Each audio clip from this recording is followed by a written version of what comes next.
Amados irmãos, que a paz de Deus e a de nosso Senhor Jesus Cristo esteja nos nossos corações.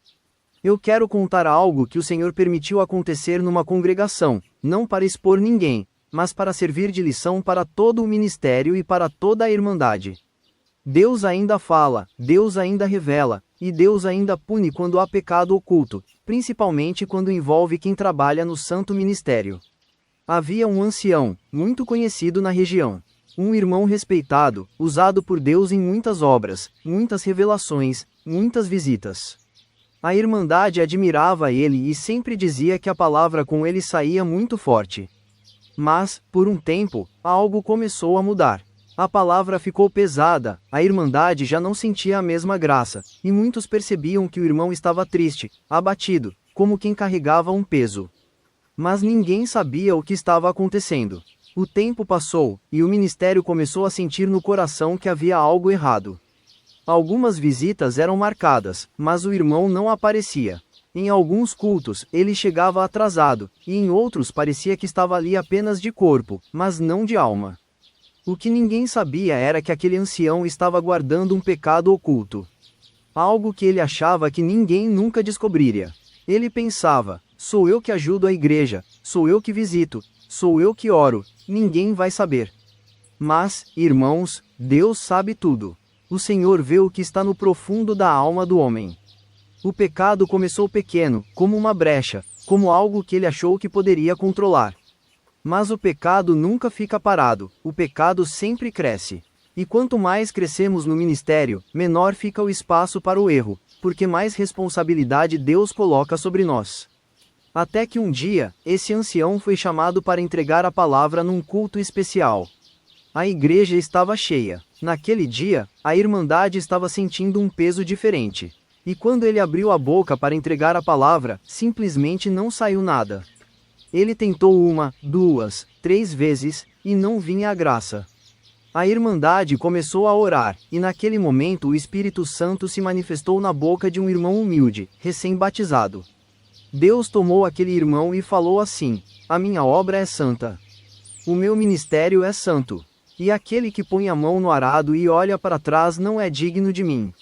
Aquele que deveria ser exemplo está escondendo o pecado diante de mim. Eu dei tempo, dei aviso, dei sinais, mas não houve arrependimento. Hoje eu retiro a graça e mostro para minha igreja que eu não me deixo escarnecer.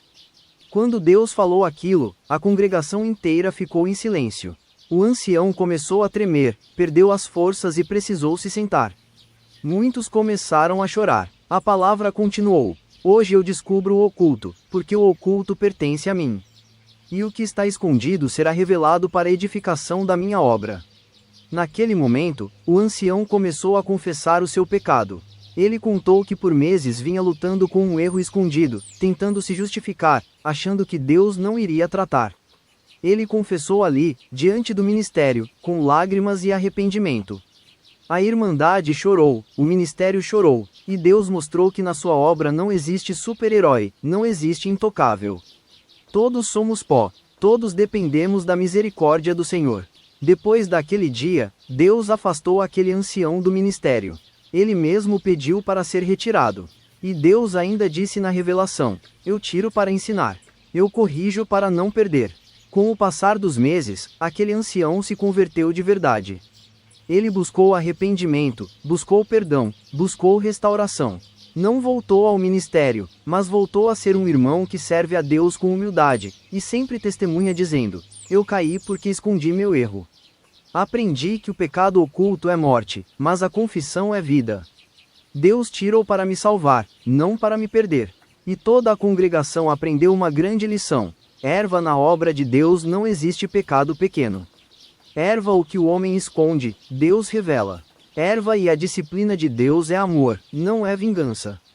Irmãos, que esse testemunho fique para nós como advertência. Quem está no ministério, cuide-se. Quem não está, ore por eles. Porque quanto maior a responsabilidade, maior o peso espiritual. E ninguém é forte sozinho, só somos fortes pela misericórdia de Deus. Que esse testemunho sirva de alerta, de edificação e de temor. E que o Senhor nos guarde do pecado oculto e nos mantenha limpos diante da sua presença. A Deus seja toda honra e glória. Amém.